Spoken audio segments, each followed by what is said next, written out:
Oh, hey guys, good morning everyone. Welcome to another blog. તો દોસ્તો અત્યારે આગળ લાગી ચૂક્યું છે કિહોડી. દેખી શકો છો આ એને અમે કહીએ છીએ અહીં આગળ, આમ તો એને કેસુડા કહેવાય છે, કેસુડાના ફૂલ, પણ અમે કિહોડી એવું કહીએ છીએ અહીં આગળ અમારી લોકલ ભાષામાં. અને આ કિહોડી એ છે કે જ્યારે હોળી ધૂળેટી આવતી, પહેલાં જમાનામાં હોળી ધૂળેટી આવતી ને આને બોળી રાખવામાં આવતા, અને બોળી અને આનો જે રંગ થતો ને એ કેસુડાનો રંગ લગાડવામાં આવતો હતો આનો. તો આ છે એ કેસુડા, જે કેસુડાનો રંગ લાગતો, અને એનું સોંગ છે કે કેસુડાનો રંગ ને લાગ્યો, એવું કંઈક સોંગ છે. અને અમારા એ લોકલ ભાષામાં ગવાય પણ છે. તો કઈ છે અત્યારે ડોળાની ખતમ, લગભગ હવે ફાઇનલી સિઝન ખતમ થઈ ગઈ છે. અને આવું થઈ જાય છે એ ચકલા ખાય ને તો આવું રીતે ખતમ કરી નાખે છે. તો ગાઈસ ડોળાની સિઝન ખતમ થઈ ગઈ અને હવે આવી ગઈ છે મફળાની સિઝન, ઉનાળો એટલે મફળા અહીં આગળ. તો ગાઈસ અહીં આગળ મમ્મી કરી રહી છે મરચાં બધા પાકી ગયા છે દેખો. ને મમ્મી મરચાં વિનો મને બોલાવે છે, ચલો હું જાઉં.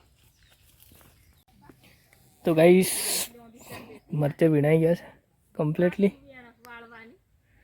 મમ્મી ત્યાંથી બીજા મરચાં લઈને આવે. તો ગાઈસ અત્યારે પાણી આમાંની અંદર આપણે ખરબૂચની અંદર વાળી દીધું હતું, પણ જે પાણી છે ને એક્ઝેક્ટ ઉપર છે એકદમ, દેખી શકો છો. તો બીજ છે ને એ હજી એવું ને એવું જ છે દેખો, ઉગતું નથી બી બિલકુલ.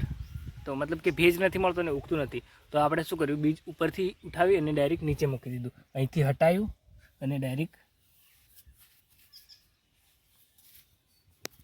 ભેજમાં રાખી દીધું. એટલે ભેજ લાગશે એટલે ઉગી જશે, અને પછી ઉપરથી ખાતર આપણે નાખી દઈશું એટલે થઈ જશે. બાકી બધા બીજ આપણે આવી રીતે ટ્રાન્સપ્લાન્ટ કરીએ છીએ ફરી એકવાર, જોઈએ પછી ઉગે છે કે નથી ઉગતા. તો ગાઈસ અત્યારે આપણે નાઈને એકદમ થોડા ફાટ થઈને નીકળી જાય ખેતરમાં, ફરી એક ઓટો લગાવીએ. કારણ કે મને યાર ઘેર ફાવતું નથી, કારણ કે કંટાળી જવાય ઘરની અંદરનું અંદર એમ. તો પછી થોડુંક પાછું ખેતરનો ઓટો મારવું પડે, એટલે મેં કીધું નાહી ધોઈને થોડા ફાટ થઈ અને ખેતરમાં ઓટો માર નાખીએ. તો ગાઈસ હું જ્યારે બજારમાં રહેતો હતો ને, મતલબ કે બારિયા, ત્યારે એવું થતું હતું કે હું રૂમમાં કંટાળી જતો હતો. કોલેજ હતી તો કોલેજ સવારમાં હતી, અને કોલેજથી આવી અને પછી રૂમ પર રહેવાનો આખો દિવસ. તો અને બજારમાં જવું તો જવું ક્યાં? તો આવું થોડી છે કે ખેતર થોડી છે કે કંઈ ખેતરના શેડે જઈને બેસી રહીએ કે પછી ખેતરનો આટો મારી આવીએ, એવું કશું જ નથી હોતું. તો રૂમમાં બેસી રહેવાનું હતું. બહુ મતલબ મારું મગજ હેંગ મારી જતું હતું ત્યાં આગળ બારિયા. તો હું એવું કરતો કે શનિવારે નાય, કોઈક દિવસ શનિવારે કોલેજ જાઉં અને કોલેજથી બારોબાર ડાયરેક્ટ ઘરે આવી જાઉં, અને રવિવારે પાછો નહીં જાઉં, ડાયરેક્ટ સોમવારે જતો. યા તો પછી શુક્રવારે કોલેજ જઈએ ને કોલેજથી રૂમ પર નહીં જવાનું, ડાયરેક્ટ સીધું ઘરે, અને ડાયરેક્ટ સોમવારે જતો. તો ખાલી 4 કે 5 જ દિવસ બારિયા રહેતો. અને આમ મતલબ ઘરે આવું તો મજા પડી જાય, અને ઘરેથી પછી બારિયા મતલબ બજારમાં જવાની ઈચ્છા જ ના થાય, એવું મસ્ત. તો બસ ગામડાની એ મજા છે કે ગામડાવાળાને બજારમાં નથી ફાવતું, કદાચ બજારવાળાને ગામડામાં ન ફાવે શાયદ.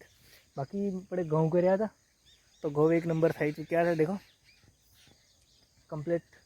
આમ પેલા શું કહેવાય, અમે કહડા એમ કહીએ, તો એ કહડા કમ્પ્લીટ એ આવી ગયા છે. આછા આવ્યા છે, પણ બીજા બધા ઘઉં મોર ચરી ગયેલા. અને જે છે એ આટલું જ છે. બાકી મકાઈ જોરદાર છે સાડી એ આપણે. તો દોસ્તો અત્યારે આવી ચૂક્યો છું હું ઘરે, અને અત્યારે ધાબા પર પાણી ચાટવાનું કામ ચાલુ છે. અને અત્યારે પાણી છાંટી નાખીએ, કારણ કે વારે ઘડી ઉનાળાનો ટાઈમ છે તો બિલકુલ સૂકું થઈ જાય છે, એટલે પહેલાં વારે ઘડીએ પાણી મારવું પડે છે. મળે છે જલ્દી એના દર વિડીયો સાથે. તબ તક બાય. વિડીયો લાઈક, શેર અને ચેનલને સબસ્ક્રાઈબ. બાય, ટેક કેર, જય હિન્દ, જય ભારત.